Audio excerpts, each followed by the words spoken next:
Hello friends, welcome back. दोस्तों, आप लोगों का बहुत बहुत स्वागत है मेरे चैनल ईवी मेनिया इनोवेशंस में। आज का वीडियो काफ़ी इम्पोर्टेंट होने वाला है क्योंकि आज के वीडियो में हम लोग करने जा रहे हैं डिटेल्ड परफॉर्मेंस एनालिसिस एक बीएलडीसी मोटर और एक पीएमएसएम मोटर का। और आज हम लोग अपने इस डिटेल्ड एनालिसिस से ये समझने की कोशिश करेंगे कि क्यों हाई परफॉर्मेंस इलेक्ट्रिक व्हीकल्स हो या फिर हाई परफॉर्मेंस ईवी कन्वर्जन्स हो, पीएमएसएम मोटर्स को ही बीएलडीसी मोटर से बेस्ट माना जाता है। और नॉर्मली वर्ल्ड के सभी बड़े मैन्युफैक्चरर्स ईवी के अपनी व्हीकल्स में पीएमएसएम मोटर्स का ही यूज़ करते हैं। तो दोस्तों, शुरू करते हैं आज का वीडियो और करते हैं डिटेल्ड एनालिसिस परफॉर्मेंस का बीएलडीसी मोटर और पीएमएसएम मोटर्स का।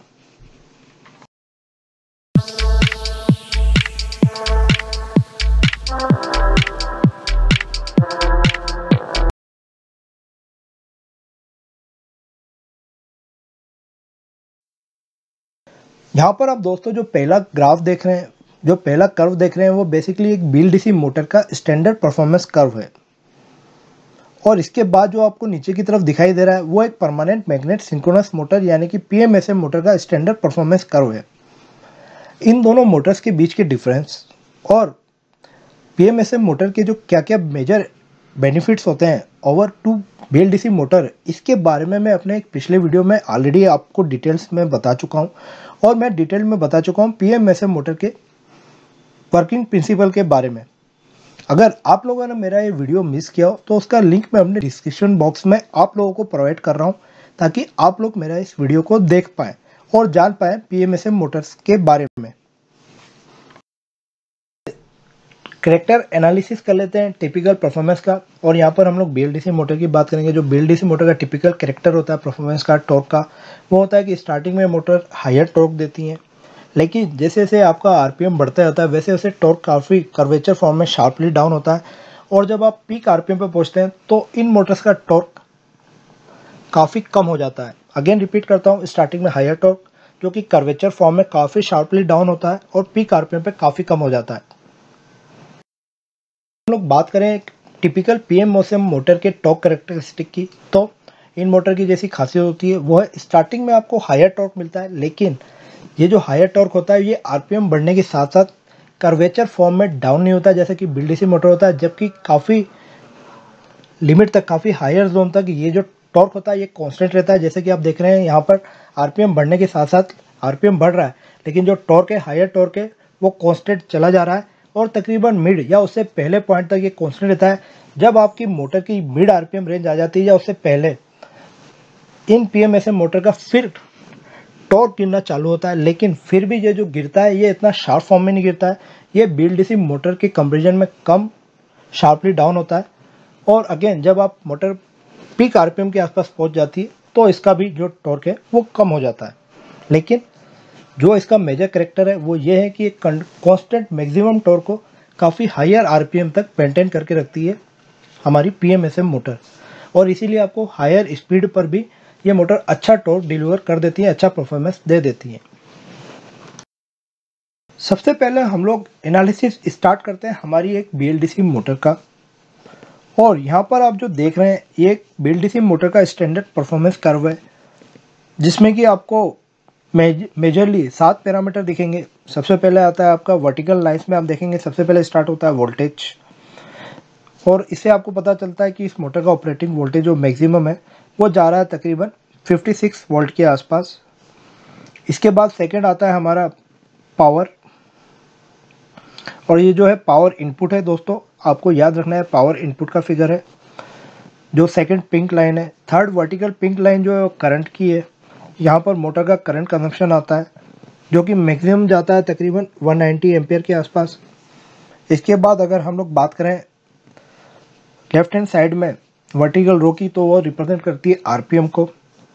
उसके बाद जो ऑरेंज वाली लाइन है वो रिप्रेजेंट करती है पावर आउटपुट को, और इसके बाद जो लास्ट की ब्लू लाइन है वो रिप्रेजेंट करती है एफिशिएंसी को। और बॉटम की जो हॉरिजॉन्टल लाइन है वो है टॉर्क की, जो कि हम लोग मेजर करते हैं न्यूटन मीटर में। तो बेसिकली इसमें 7 पैरामीटर है जिसमें से वोल्टेज हमारे ज़्यादा काम का नहीं है, तो इम्पोर्टेंट पैरामीटर 6 ही हो गए। टॉर्क, पावर आउटपुट, करंट और स्पीड और इफिशिएंसी। तो BLDC मोटर है, सबसे इम्पोर्टेंट होता है टॉर्क।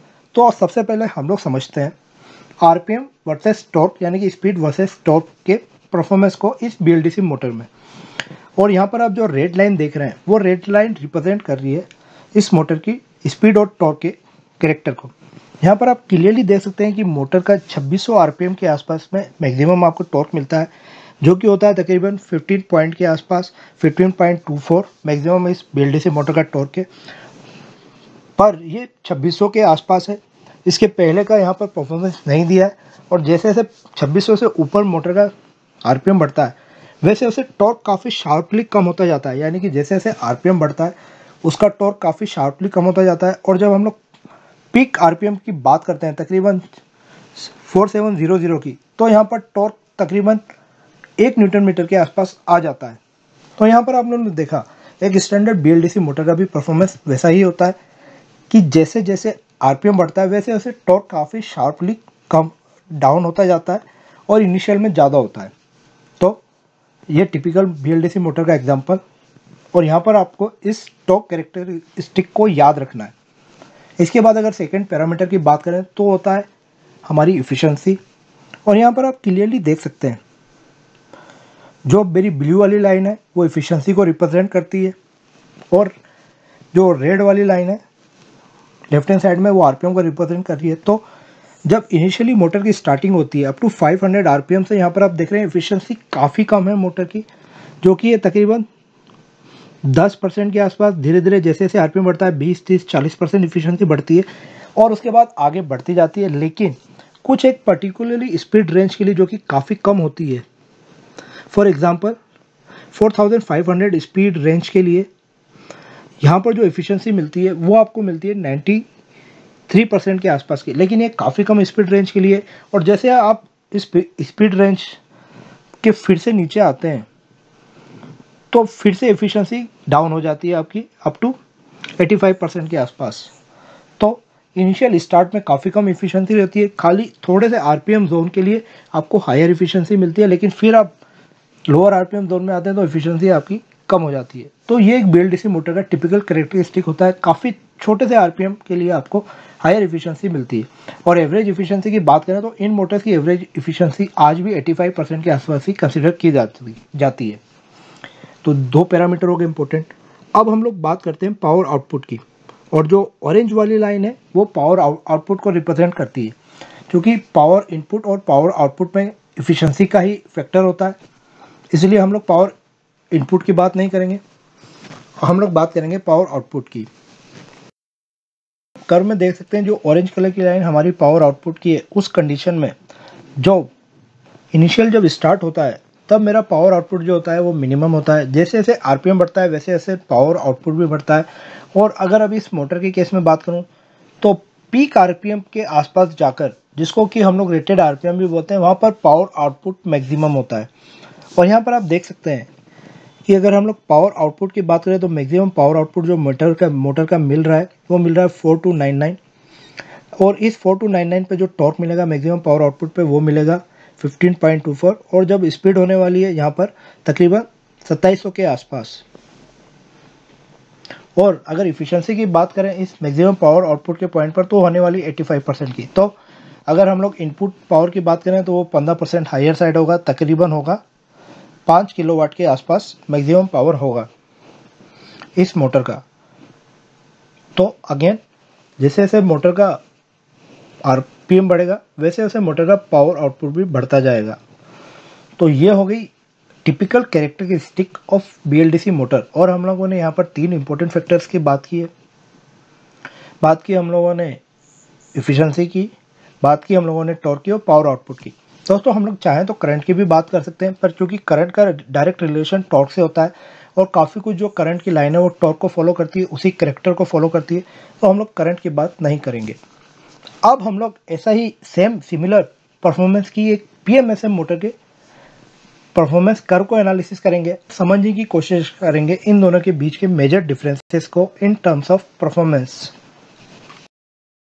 यहाँ पर आप जो परफॉर्मेंस कर्व देख रहे हैं वो एक टिपिकल PMSM मोटर का परफॉर्मेंस कर्व है, जो कि काफ़ी हाई क्वालिटी की है। और यहाँ पर भी आपको जो इंपॉर्टेंट पैरामीटर दिख रहे हैं वो है, मेरे लेफ्ट हैंड साइड में जो वर्टिकल लाइन है वो रिप्रेजेंट कर रही है पावर को, हॉरिजॉन्टल बॉटम की लाइन रिप्रेजेंट कर रही है आरपीएम को, और राइट हैंड साइड में जो वर्टिकल लाइन है वो रिप्रेजेंट करती है एफिशिएंसी को।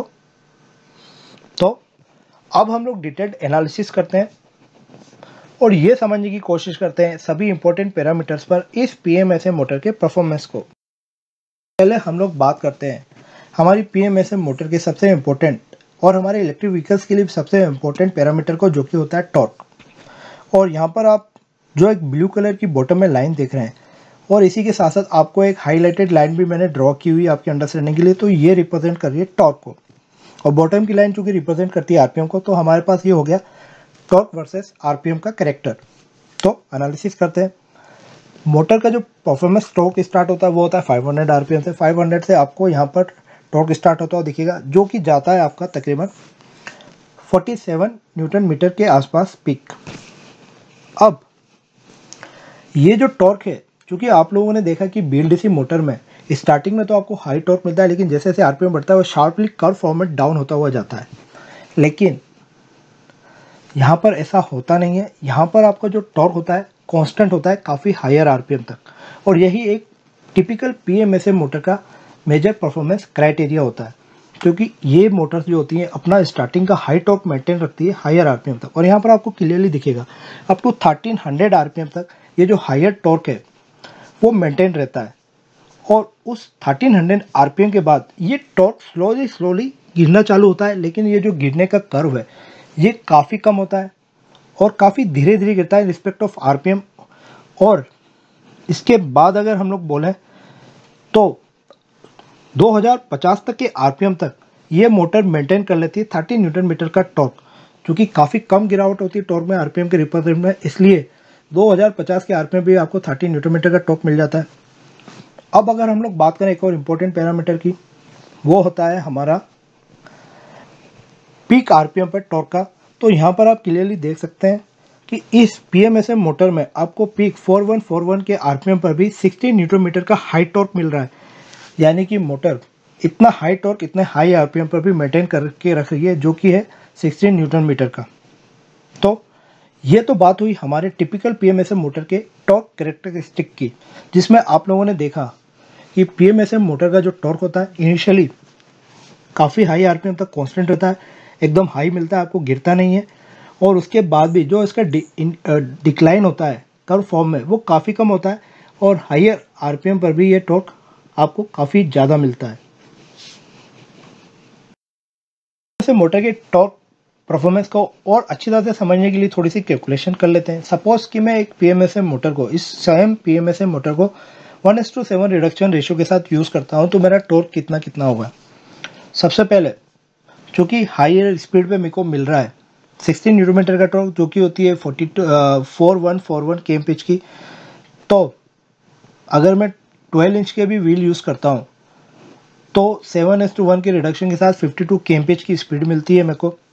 और इस 52 kmph की स्पीड पर मेरे व्हील्स पर जो टॉर्क जाता है वो जाता है आपका 112 न्यूटन मीटर का, 112 न्यूटन मीटर का। इसी तरह से अगर मैं बात करूं पीक टॉर्क की, तो पीक टॉर्क जो मेरे व्हील्स पर जाएगा वो जाएगा 329 न्यूटन मीटर का, यानी कि 329 न्यूटन मीटर का, वो भी 17 kmph का की स्पीड पर, यानी कि 17 kmph की स्पीड तक आपको पीक टॉर्क मिलता है, जो कि होता है 330 न्यूटन मीटर के आसपास।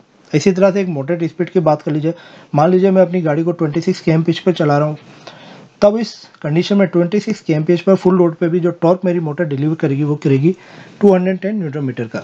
तो ये तो हो गया दोस्तों एक स्टैंडर्ड रिडक्शन रेशियो के साथ पीएमएसएम मोटर्स के टॉर्क परफॉर्मेंस। बात करते हैं अगले इंपॉर्टेंट परफॉर्मेंस पैरामीटर की, जो कि होता है पावर। और यहाँ पर हम लोग बात करेंगे पावर आउटपुट की। और यहाँ पर आपको जो ब्लैक कलर की लाइन दिख रही है टॉप में, वो आपकी पावर आउटपुट को रिप्रेजेंट करती है। और आपकी अंडरस्टैंडिंग के लिए यहाँ पर मैंने 2 हॉरिजॉन्टल लाइन भी ड्रॉ कर दी है, जो कि पावर आउटपुट को और ज़्यादा स्पेसिफाई कर देती है।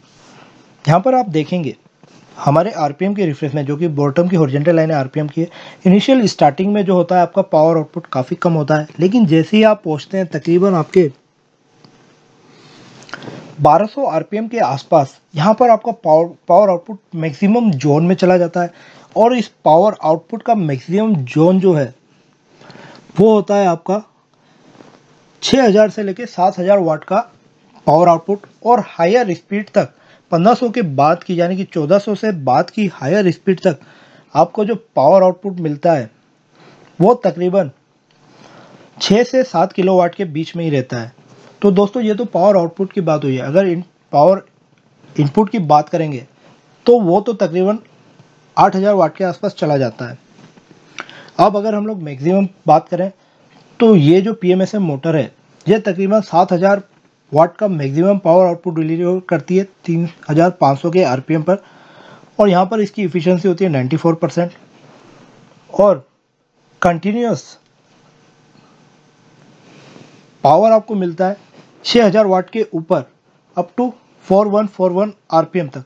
तो दोस्तों पावर कैरेक्टरिस्टिक भी अगर हम लोग BLDC मोटर के केस से कंपेयर करें तो वो बिल्कुल स्टार्टिंग में एकदम ज़ीरो के आसपास से स्टार्ट होता बढ़ता जाता है कर्व फॉर्म में, लेकिन यहाँ पर एकदम से शार्प लीनियर वे में इंक्लाइंड होता है, बढ़ता है एकदम, उसके बाद ऑलमोस्ट स्टेबल हो जाता है अपने मैक्सिमम जोन में जाकर, जो कि 6 से 7 किलोवाट का यहाँ पर आप लोगों को दिख रहा है, और उसके बाद वो बढ़ता ही जाता है, कम नहीं होता है।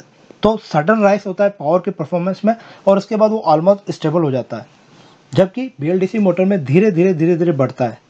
तो अगेन आपको ज़्यादा पावर आउटपुट जल्दी मिल जाता है, तो आपका परफॉर्मेंस भी एक्स्ट्रा ऑर्डिनरी हाई हो जाता है PMSM मोटर के केस में।